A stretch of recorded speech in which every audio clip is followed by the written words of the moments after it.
Hello, I'm Julia Zamiro. Trying to solve your own problems as a teenager is like standing in a bucket with both feet and trying to lift yourself up by the handle. And that's why you need to look out for your friends. Friends are like wedgies. They're intimately close. They know your inner self, and it feels great when you pick a good one. It's great to have a friend that you can tell anything to, but it's not so great if they don't know how to respond and just pat you on the head. OK, so let's meet our friends here. Clinical psychologist and family therapist Andrew Fuller. Hi. And those fabulous high school survivors, Ned, Ash, Lauren and Habib. So let's talk about what you can do to help a friend who's having a hard time. We know that everyone goes through periods of positive and negative mental health, and that we can all experience signs and symptoms of a mental health problem, but how do we recognise them in other people? Is it easy to miss, Andrew?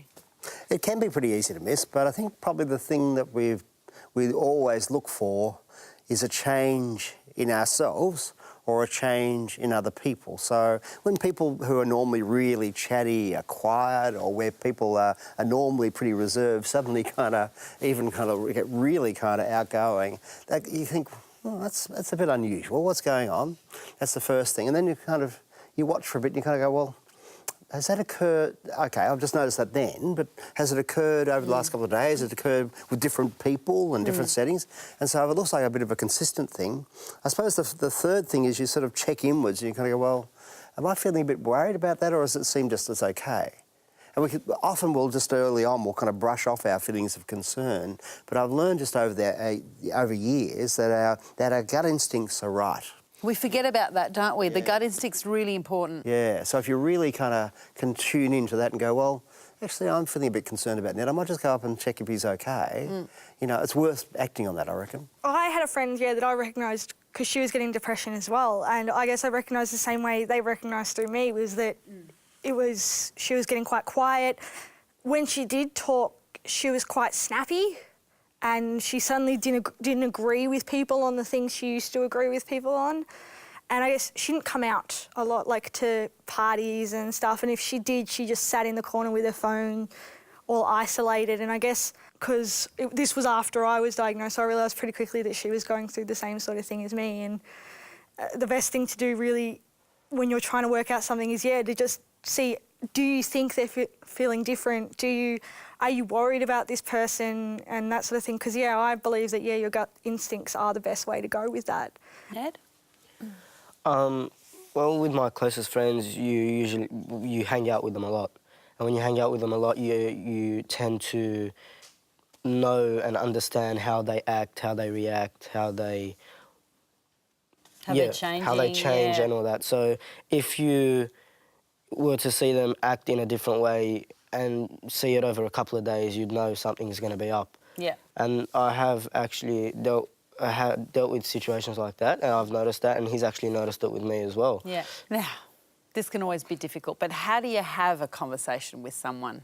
I guess you kind of don't start with that conversation. You can't just, go out and have lunch and then straight away you kind of need to talk about... What's the matter with you? Yeah. Yeah, you kind of need to talk about other things and sort of slowly broach the subject.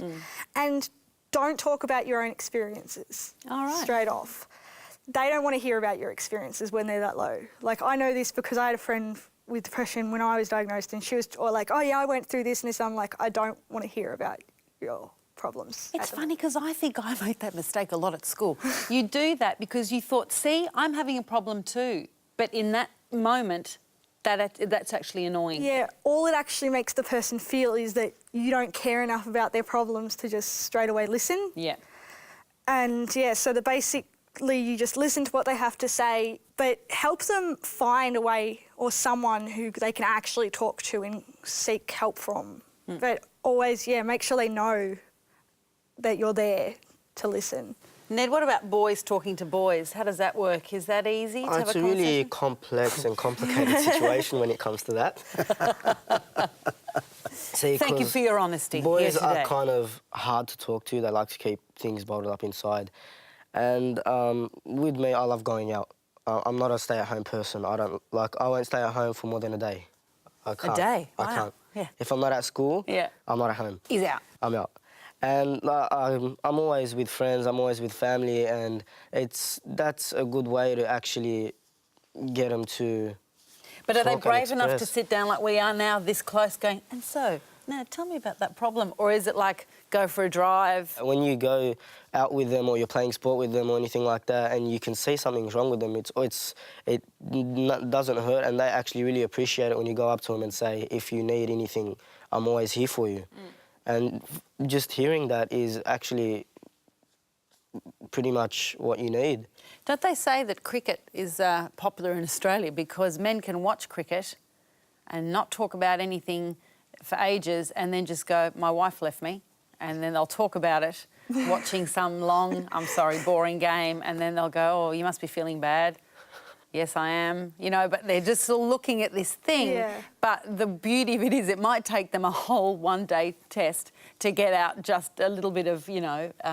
Yeah. And that's men, you know, that's you would think that as an adult you're starting to get your stuff together, you know. Sport in Australia is just there so that men can talk to one another, really. Is that right? Yeah, that's all it's worth. I'm going to look at sport differently now, Andrew. So guys generally kind of bond a bit over activities. You know, it might be the latest cricket score or the football or something has happened, you know, and they'll start talking about...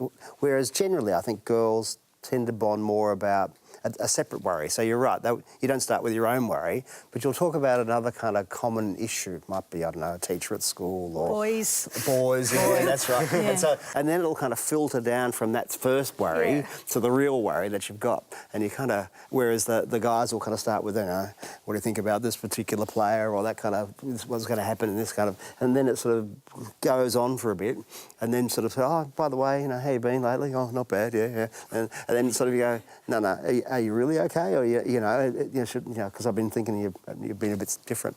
So it sort of works its way. It's sort of like a... And I think it's a bit different for guys and for girls. Yeah. What are some of the things you've done in your school to look after your friends and peers? While I was in year 12, in the weeks leading up to exams, my friend would call me every week and we would just have a chat because he was struggling a bit. So it can just be a conversation, even? Yeah, it doesn't have to be about what they're struggling with. Sometimes it's good to keep their minds off things. Yeah. Yeah. The loop, getting out of that The loop loop, again. exactly. Now this is... We've heard about so many people helping, you know, being there, making the call, finding the adult, you know, getting on the website, whatever. But can helping other people affect your own mental health?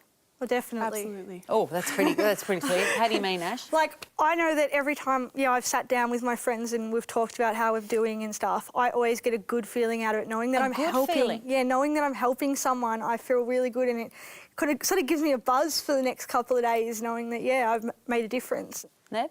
Well, when you actually see good changes that are happening, you do tend to feel really good for helping out and contributing. But when, like, if you care a lot about who you're helping out, it actually tends to affect your mental health in a bad way because all you're thinking about is...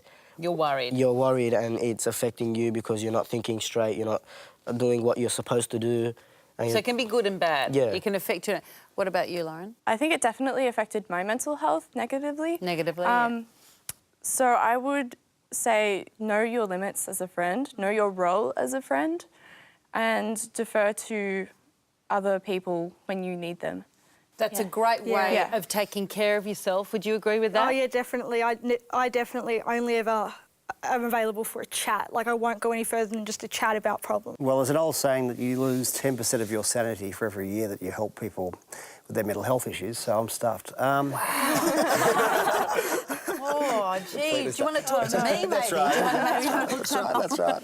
That's right. I've got these problems I need to talk about. So it's important to look after yourself in the process of it. I think, the great thing about working and talking to people about their lives and about well-being is you get a chance to think about your own.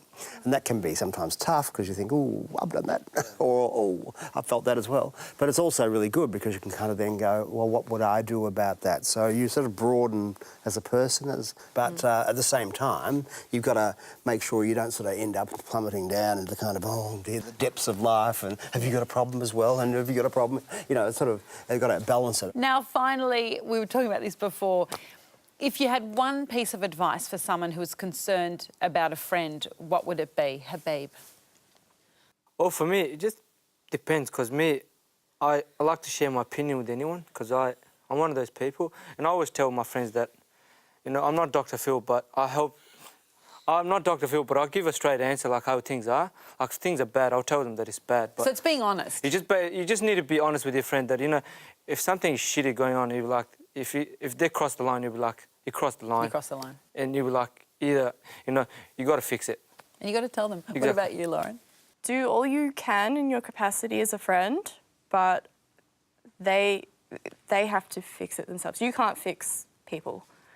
Ned? I'd have to agree with Habib on that one. Yeah. That he, You like, gotta spot tell on. them. Yeah. Yeah. And people don't do that, do they? They're not honest with their friends sometimes and say, that's enough. What about you, Ash? Don't rely on yourself to change the world.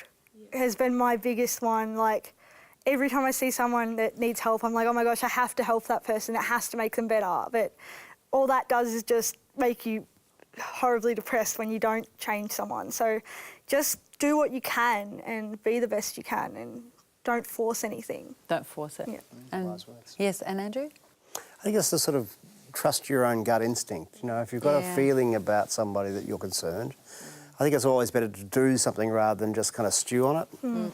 And then, but also, as you rightly say, it's not about feeling like you have to solve the entire problem. It might be linking them with somebody. It might be going along to a counsellor with them to help them kind of bridge that person.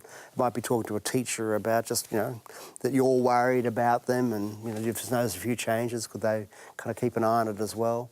So it's important not to feel like you're the whole kind of answer, but at the same time, you're just starting to open the question so they can kind of think about it. And for somebody to sort of cross the line, I mean, it's also giving them the sense of going, you know, you're better than that. So, you know, how about coming back on this side of the line and let's restore our friendship too, so that you don't kind of get that kind of warfare going on, not physically, but, you know, you sort of, sometimes people go, oh, well, the friendship's over. Trust between each other. Yeah, that things can improve and things can repair is an important belief to have. Excellent. And sometimes a strong coffee can Oh, help yeah. as well. Take care of yourselves and each other. Okay, you see. Okay. Okay.